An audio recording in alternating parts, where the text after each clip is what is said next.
A Freedom of Information request by UBTV has revealed that over the last 3 academic years, the University of Bristol Libraries have collected over £351,000 in library fines.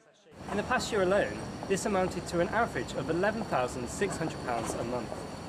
The library charges students from 20p to £1 per item per day for overdue books, charges that can add a considerable amount to the cost of student living. So what do you think about the fines? Yeah, they're annoying, but yeah, I could have probably pretty easily given the books back. I'm not 100% sure. I think my one today might be more than the book's worth. So How much is your fine today? I think it's over £7, which is how much my book is. Yeah, and how late is the book? It's pretty late. It's a few months late. I guess is there any option for people who don't have books in, but I just don't think they should have it in place anyway.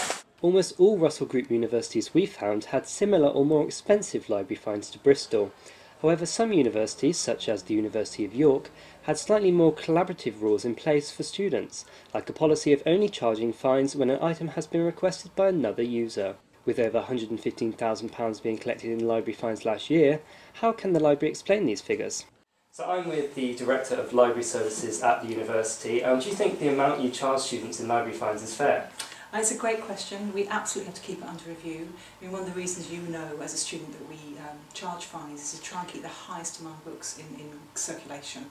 And it's the job of a library to try and give as much access to the right resources to our students as possible. So it is a balancing act between that and getting the right charging model right. We do benchmark regularly, so we look at what other people charge, and I think it's fair to say that Bristol's charges are on the lower side than some of our comparators, but that's not a whole answer. We do have to keep it under review, and conversations like this help us to make sure we do that. Where does the money from library fines actually go? Do you know? Yeah, I do know, because it all stays in the library. It's ring fence, so every month, every pound, every pence that comes into library fines, none of it leaves the library. It all helps to underwrite those things that matter most to students, like buying the books and journals for courses, or to adding additional opening hours at exam time. Oh, that's great. Also, quoting from your website, it claims that the library does sometimes not contact students until substantial fees have been incurred.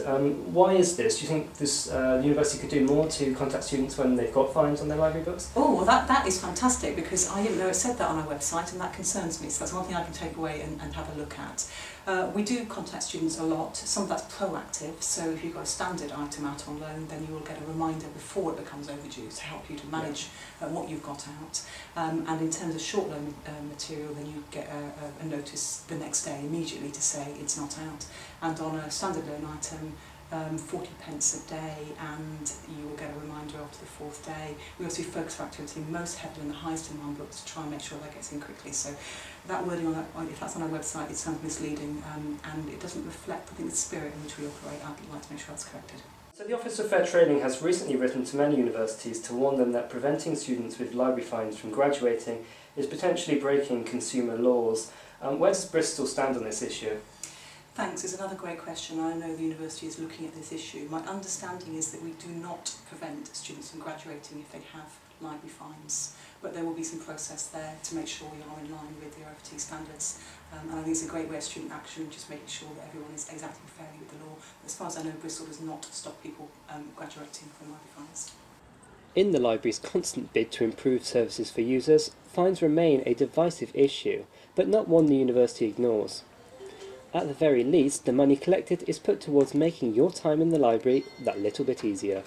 Dan Phillips, UBTV News.